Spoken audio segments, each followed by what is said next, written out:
നിങ്ങളൊരു PT fresher ആണോ? Summarise written text എന്താണെന്ന് ഇതുവരെ നിങ്ങൾക്ക് മനസ്സിലായിട്ടില്ല? Don't worry. ഈ ഒരു വീഡിയോയുടെ കൂടി നിങ്ങൾക്ക് എല്ലാ ക്ലാരിറ്റിയും കിട്ടും. So let me break it into similar terms so you can easily understand what exactly is summarized written text. Summarized written text നല്ല രീതിയിൽ അറ്റൻഡ് ചെയ്യണമെങ്കിൽ നിങ്ങൾ ശ്രദ്ധിക്കേണ്ട കുറച്ച് കാര്യങ്ങളുണ്ട്. എന്തൊക്കെയാണെന്നല്ലേ? ഓരോന്നായിട്ട് നമുക്ക് നോക്കാം. First one, read the passage carefully to identify the main idea. Second one, pick out the key supporting points that strengthen that idea. Third one, write a single, cohesive sentence that includes these points. Fourth point, stay within the word limit, which is 5 to 75 words for PT Academic, 25 to 50 words for PT Core. The next one, use only one full stop in your response. And the last one, ensure your summary has logical flow, correct grammar and relevant vocabulary. ഇത്രയുമാണ് summarise written ടെക്സ്റ്റിൻ്റെ ഒരു overview. ഇനി എന്തൊക്കെ steps ആണ് നിങ്ങൾ summarise ചെയ്യുമ്പോൾ ചെയ്യേണ്ടത്, ശ്രദ്ധിക്കേണ്ടത് എന്നുള്ളത് നോക്കാം.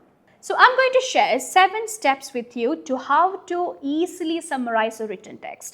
ഈ കാര്യങ്ങളെല്ലാം നിങ്ങൾ പ്രോപ്പറായിട്ട് ചെയ്യുകയാണെങ്കിൽ you do not have to worry about this particular module and this particular question type. It's going to be super easy. Okay? അതിൽ ഫസ്റ്റ് പോയിന്റ് വരുന്നത് എന്താണെന്ന് നമുക്ക് നോക്കാം.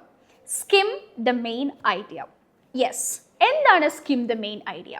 Read quickly to understand the central theme and purpose. നിങ്ങൾ ചെയ്യേണ്ടത് ഇത്ര മാത്രം. നിങ്ങൾക്ക് പെട്ടെന്ന് തന്നെ കിട്ടിയിരിക്കുന്ന സമയത്തിനുള്ളിൽ വായിച്ചു നോക്കുക, എന്താണ് അതിൻ്റെ മെയിൻ തീം എന്നും പേർപ്പസ് എന്നും മനസ്സിലാക്കുക.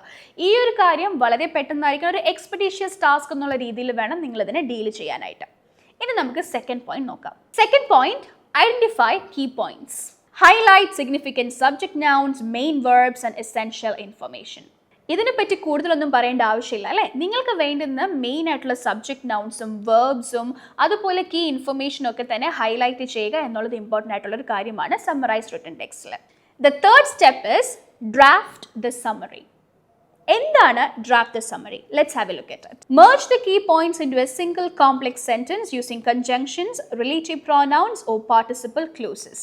The next step, follow the word limit. ഇതിനെപ്പറ്റി പ്രത്യേകിച്ചൊന്നും പറയേണ്ട ആവശ്യമില്ല. കൃത്യമായിട്ട് നിങ്ങൾ ഏത് PT എക്സാം ആണോ അറ്റൻഡ് ചെയ്യുന്നത് അതിന് സ്യൂട്ടബിൾ ആയിട്ടുള്ള ആക്യുറേറ്റ് ആയിട്ടുള്ള വേർഡ് ലിമിറ്റ്സ് ഫോളോ ചെയ്യാനായിട്ട് ശ്രദ്ധിക്കാം. നിങ്ങൾ PT അക്കാഡമിക് ആണ് ചെയ്യുന്നതെങ്കിൽ 5 to 75 words and if it is PT core it should be 25 to 50 words.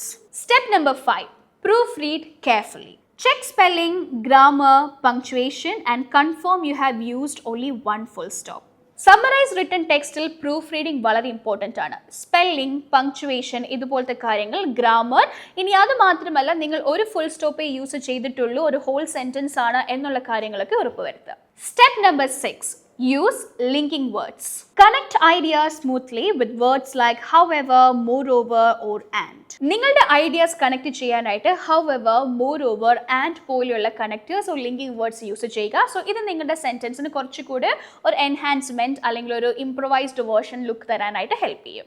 Step number 7, incorporate vocabulary. Reuse important and academic terms from the passage. നിങ്ങളുടെ പാസേജിൽ തന്നിട്ടുള്ള vocabularies reuse ചെയ്യാനായിട്ട് ശ്രദ്ധിക്കുക. അതുപോലെ തന്നെ അതിൻ്റെ സിനോണിംസ് നിങ്ങൾക്ക് അറിയാമെങ്കിൽ go for that as well. അപ്പോൾ ഇതൊക്കെയാണ് സമ്മറൈസ് റിട്ടൺ ടെക്സ്റ്റിൽ നിങ്ങൾ ശ്രദ്ധിക്കേണ്ട 7 സ്റ്റെപ്സ്. ഇത്രയും കാര്യങ്ങൾ പ്രോപ്പറായിട്ട് നിങ്ങൾ ചെയ്യുന്നുണ്ടെങ്കിൽ do not worry, well and good, you are good to go.